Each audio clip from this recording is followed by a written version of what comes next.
Welcome to part 2 of the 4-part mini-series on building blocks of Rome research.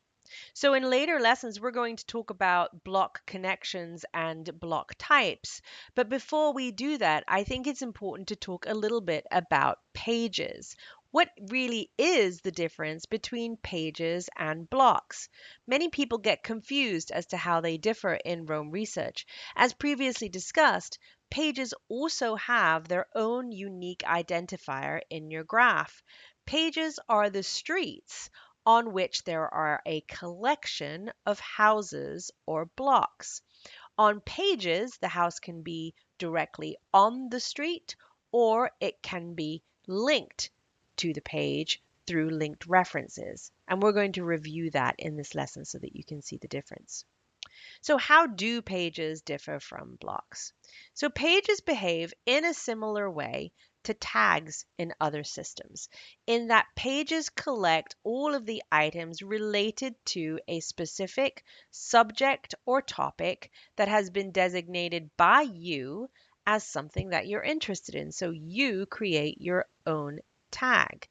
However, pages have superpowers that tags don't.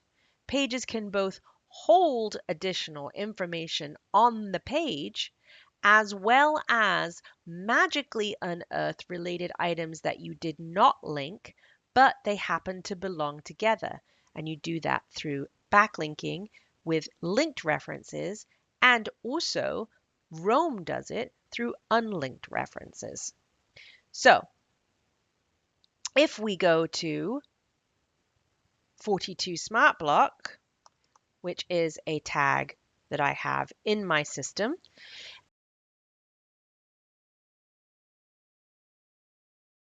and we take a look at that page, you'll see that in the linked references, the 42 Smart Block page has collected all of my references to that tag.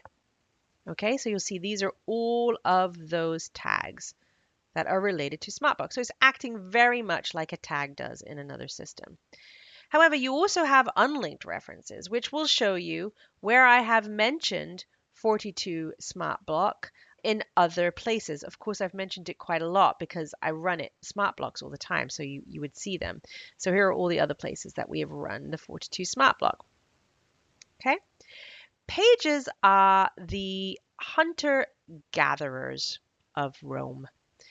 There are 3 types of pages in my mind. What are those 3 types? So the first type of page is what I would call a collection or an insight page. And these are those top level pages at their most basic that are serving the same sort of function as a tag does in another system. So they serve simply as a collection point. So all related pages and blocks will appear in the linked references. This page may have simple identifying metadata, like my Rome 42 Smart Block page does right here. So it's just a description of what the page is, but it won't have any content blocks. And you'll see that I even tag my page types because I'm a little bit nerdy like that. So you can see that this is tagged as a collection page so that I don't worry that it doesn't have any further information on it. That's one type of page.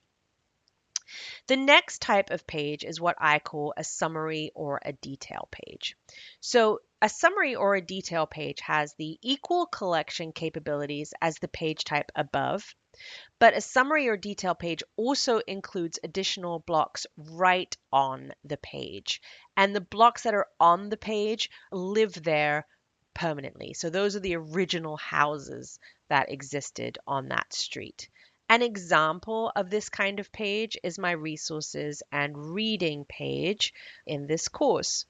So if we open that up, you will see that there are links to this page. There are linked references, but this page also, when you look at the page in completion, let's close the linked references so you can see it,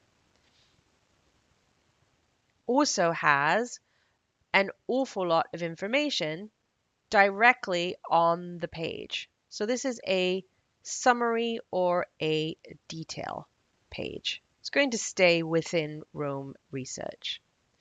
The last type of page that we have is what I call an output page. And an output page will collect together both referenced and original blocks into a format that is ready for output. This type of page contains more traditionally organized writing, so in paragraph format. So the blocks here may not necessarily be atomic, like the smart blocks that we're talking about within the smart block process that we study for our academic writing.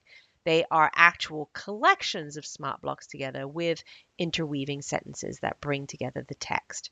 So an output page could be perhaps a blog post or a sample thesis. So here is an example of the output page would be a sample thesis page.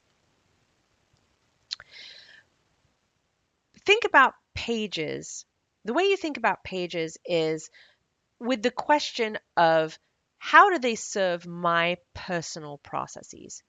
And how will they help me deliver results, either tangible or intangible results? So outputs or thinking.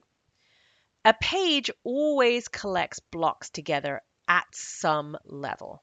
So it collects them together either as linked references or on-page blocks or unlinked references in order to serve a single purpose. A page should. So it's worth identifying for yourself what kinds of pages you want to have in your graph. And this decision is based, as all Rome decisions should be based, on what exactly you want your Rome output to be. What do you want to be your result? Because Rome is for results. So I've given you a few examples here to kind of get your juices flowing and give you some ideas. So for me, I use pages in my personal life management process. And I use pages for projects, and they are actually summary detail pages. And project pages collect together blocks that relate to a specific project. And also, they have project specific detail blocks stored directly on the page. So here is an example when I built my website, what a product page might look like. It's a summary detail page. It includes linked references, but it also includes on-block information as well. I also use pages as insight pages. So insight pages will in my personal life management. So insight pages will collect together blocks that are repeated under a specific ongoing activity, a specific thing you do as part of your process that you may either want to get insight into or have easily accessible to you in the future. So an example of an insight page that I would use is I actually would keep pages for my daily projects so I can see what I'm working on each day. I can revisit that. My weekly accomplishments, so I could revisit my weekly accomplishments. I actually would consider the to-do page an insight page because it gives you insight in what you have to do. Here's an example of one of my insight pages, which is my daily accomplishments page. So every day on my daily notes page, I actually put a title called daily accomplishments and I nest underneath that each project all of the accomplishments I have made. So this is an insight page. It collects together insights and puts everything in one place so that you can revisit it easily. Here are some ways that academics might choose to type their pages. First thing we have is source pages. So source pages collect together the blocks related to a specific source. So all blocks from that source actually will live on that page. So here's an example. I put a fun one in here rather than a more academic one. I'm creating a course for the undergraduates in our creative writing department, teaching them how to outline a novel. And one of the books that I'm using to guide it is Save the Cat Writes a Novel. So this is my source page for Save the Cat. You'll see that I have all of my information about that source, and then underneath you'll see the beginnings of the synthesize process, the Zettelkasten process that I go through on every source page. Another type of page that a academic might use is a thesis, dissertation, or a journal article, an output page. So this page will actually collect together reference blocks required to complete the body of the output. It will include both referenced and original blocks, or it will also include interconnective text.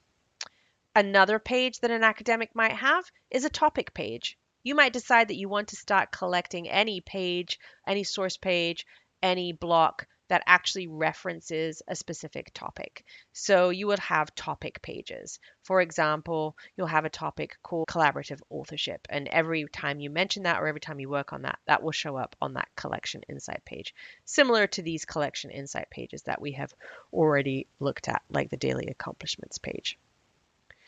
What about if you are an entrepreneur?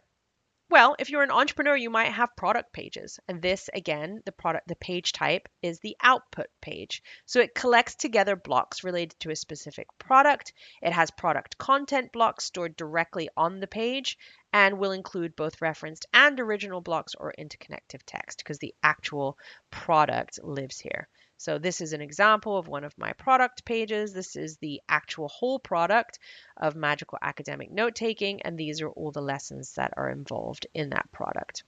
That's an output page. And then you can also have process pages, which are summary and detail pages. So in my graph, a process page includes all of the blocks describing or related to the process, and also includes smart blocks and other process related elements. So this is what all of my process pages look like.